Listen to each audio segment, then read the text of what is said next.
Welcome back to MMA Oddsbreaker, ladies and gentlemen. I'm Frank Trigg. Yes, that is Che Mills. I finally get the one interview I wanted to get this cycle with Che Mills. When you signed with Cage Fighting, or Cage Warriors, excuse me, there was a lot of hoopla. It was like a big deal. It was like the crown jewel. They finally got the one European guy they wanted to have underneath their ranks. And I talked to your opponent a couple days ago, Cathal Pendred, and he wasn't very impressed. Like by the signing, he was kind of like, of course he's the champ. Of course he's going to say that about the challenger coming in.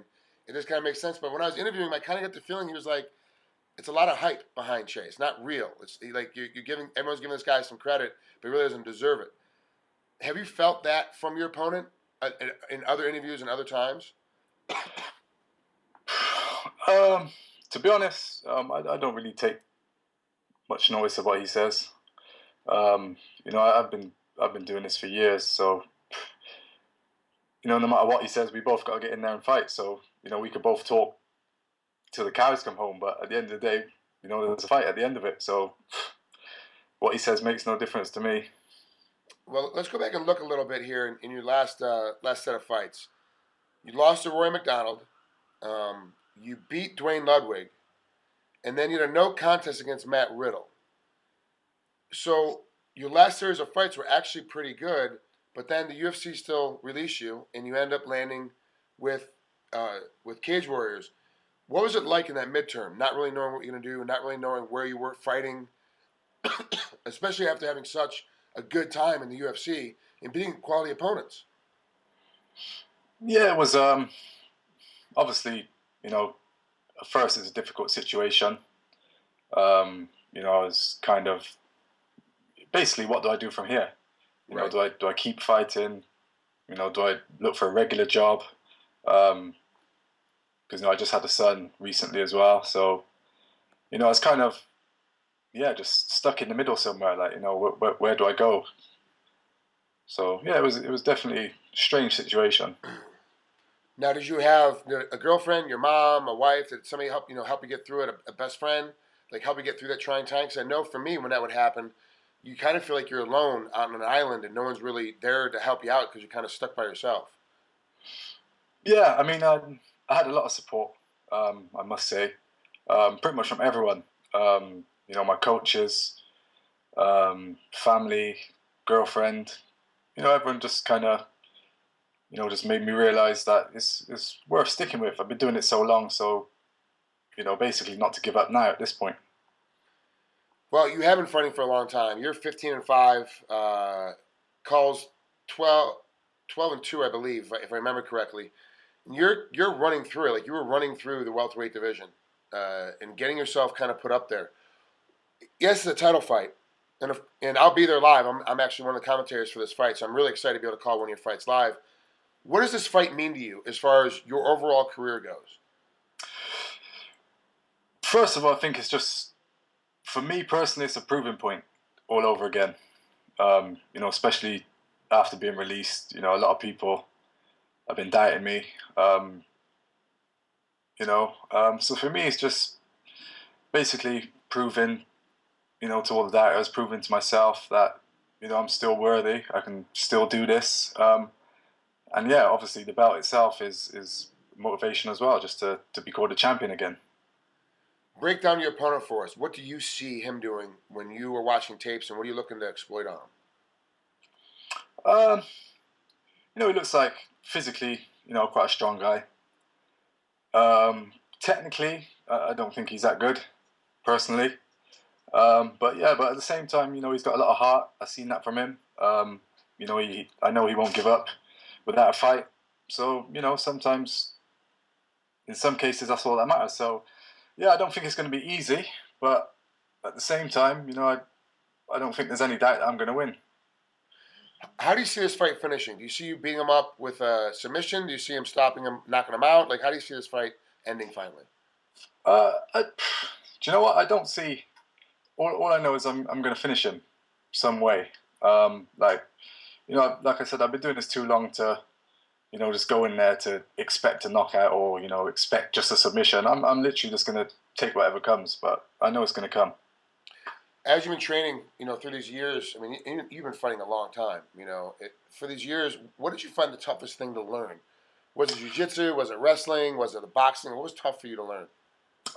Wrestling, definitely. Literally, I've only been wrestling, well, proper with a proper wrestling coach for 2 years seriously now. Oh, Yeah, I mean, I haven't really showed it in my fights yet. It was kind of, I was doing it in the gym, doing it in practice, but I don't think it really came natural in my fights. But I think I'm at that point now where, I showed it against Matt Riddle. I think the stats were, I think it was something like 15 attempts, and he only managed 3 or something like that. I, stuffed his takedowns, kept getting back to my feet. Yeah, so I think I'm definitely improving. That's one thing us UK guys are known for is the wrestling. So I thought time to do something about it. who's your wrestling coach? We've got a wrestling coach called Saeed Ismaili. He's an Iranian. His dad coached before him and stuff. And we've also got another wrestling coach called Aman, who trains with us pros in the daytime. And he was part of the GB Olympic team a few years ago. Oh wow, okay. So are we going to expect to see a lot more wrestling offense? Because with Matt Riddle, we saw a lot of defense. But of course, Matt's a wrestler, and he came out. Are we going to start seeing a lot more offense? Yeah, definitely. I tried to show a little bit. Well, I did show a little bit in the Ludwig fight. Because everyone expected me to strike with him. But at the same time, I thought again, I've been working on it so much. I thought, why not try it? And I took him down comfortably twice. But that fight ended unfortunately pretty quick. So yeah, so I think from now on, I'm just comfortable with the whole kind of MMA overall game now. So whereas in the past, I was just literally looking, for a knockout or to keep it on my feet. But yeah, now I'll just be pretty much playing the game, and any openings that come, I'll take them. What do you do when you're not training? Like, what do you do with your hobbies and your off time? Not very much, to be honest. I'm quite a boring guy. I'm getting old now, so. Well, it's funny. Most fighters say the exact same thing. I'm kind of boring. I don't do much. We're so busy training. We're always in the gym. We're always trying to improve the craft. That when it's time to be off, you're at home watching a movie or reading a book. Like there's nothing else really to do because you're so exhausted from training. What do you if you had a month off where your coach was like you can't train for a month? What would you be doing? I'd probably be going insane, to tell the truth. No, I don't know. I'd probably obviously spending time with my son. He's at that age now where he can't quite talk yet, but he's quite funny. He just makes me laugh 24/7. How old is he? I'm an active person. So. Sorry. How old is your buddy? How old is your son? He's 7 months now. Oh, good. How was it train camp? Because is he sleeping through the night? Is he? Because a new baby in the house would kind of mess up train camp a little bit. Yeah, I mean the first few weeks were hard. Just getting used to actually being in camp and not just training, for an hour a day, just practicing. But it's quite funny actually. In the end, I actually bought a blow-up mattress. And, I kind of slept downstairs just so I could get enough sleep through the night. But my girlfriend's understanding, so she took care of him through the night, and which was good. So it allowed me to just be fresh the next day. That's good. It's tough. People don't realize, a lot of people at home don't get it that when you fight, everybody in your house is fighting. Because when you're on a diet, everybody in the house has to be on a diet. When you have to get ready for train camp and have to get ready to go to practice, they do too. So it's like it's a whole game set. When you have a new baby in the house, the baby doesn't care. Yeah. And so you need that good partner to be able to look. I'm sorry, baby. I got to hold the baby for a while because you need to go to bed. You can't sit here playing with the baby all night. So that's good. It's good that you have a good support group. Am I going to see her in Dublin when I go up next week? No, no, because obviously the baby he's still quite young, so she'll be watching from home. Hey, my two young ones both traveled. I had fights. My 4-year-old, my 2-year-old. I had fights when my 4-year-old was 6 weeks and he went, and I had a fight when my 2-year-old was I think 8 weeks and he went too. Like we took them both, but they were local fights. They were closer just a Yeah. quick plane ride. It wasn't very far, kind of thing. It was quick and fast.